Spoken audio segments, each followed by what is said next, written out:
All right, today we're diving into something truly wild. It's a case study about an entity that's, well, it's a total paradox.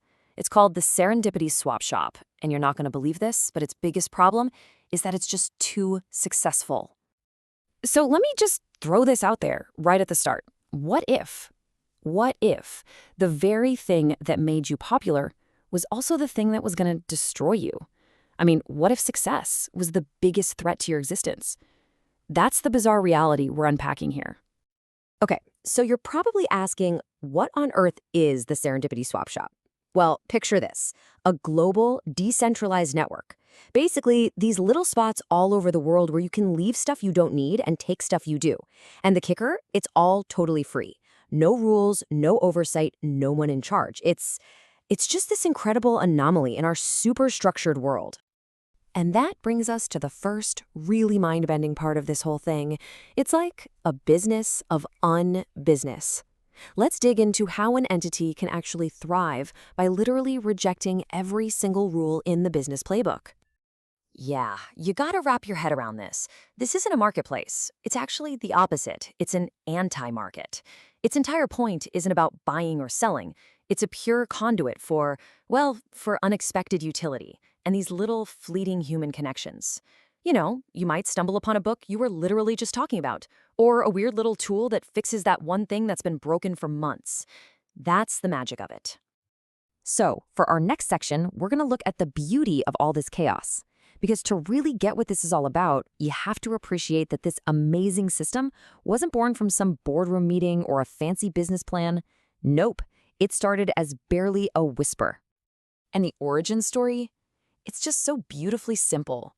It literally began with a few people, here and there, just leaving random items in little urban nooks and crannies.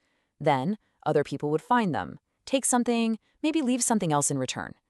And from that tiny organic seed, this whole global ecosystem just blossomed, with absolutely zero institutional guidance. It just happened. And this really gets to the heart of it, doesn't it? The swap shop is so much more than just getting free stuff. It's a statement. You can almost see it as this quiet rebellion against our curated, commodified world. It's a real pushback against the idea that everything, absolutely everything, has to have a price tag. So how in the world does something this chaotic actually work? Well, it runs on some pretty wild fuel. Things like fostering radical trust. I mean, just trusting complete strangers. Or having faith in just benign happenstance. Good luck. It operates on the idea that value is totally subjective and personal, and that the transactions are purely altruistic. There's no oversight, no management, and somehow, against all odds, these are the core competencies that make this whole beautiful and archaic thing work. Okay, but here's where the story takes a really sharp turn, because its own success, the very thing that proves this incredible idea can work, well, that has created a massive existential crisis of identity. See, as more and more people get involved, this unexpected pressure starts to build. Some users start hoping for more predictable exchanges. They start looking for specific things. And out of nowhere, you start to see the beginnings of a rudimentary market dynamic creeping in. And that threatens the very essence of what this whole thing is about. And this slide just lays it out perfectly. This is the core conflict. On one side, you've got its soul, the anarchy, the randomness, the unmanaged spontaneity. But on the other side, you have this emerging threat, the push for order, for predictability, what's been called the insidious creep of unintended structure. It's a battle for its very soul. So, all of this puts the Serendipity Swap Shop at a massive crossroads. It has to make a choice about its future. And believe me, there is no easy answer here. Basically, it's looking at two completely different paths forward. Path number one, reaffirm the chaos. Just double down on the whole unmanaged ethos. That keeps its identity pure, but it might push away some of the newer users. Path number two, integrate some order. Cautiously introduce a little bit of structure. But the huge risk there is losing the very magic that made it so special to begin with. And you have to realize, this isn't just some standard business decision. There's no profit and loss sheet to look at.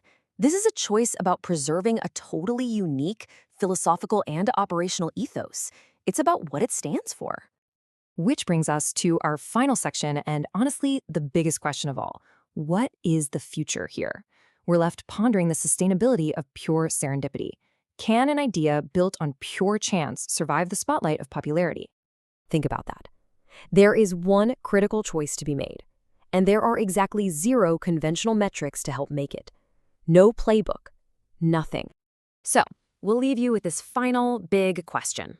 Is pure, unmanaged serendipity actually sustainable at scale? Can something so beautifully chaotic survive its own success? And really, it's a question that goes way beyond just the swap shop. It's for any idea, any movement that tries to put authenticity over structure. Something to really think about. Thanks so much for joining me on this one.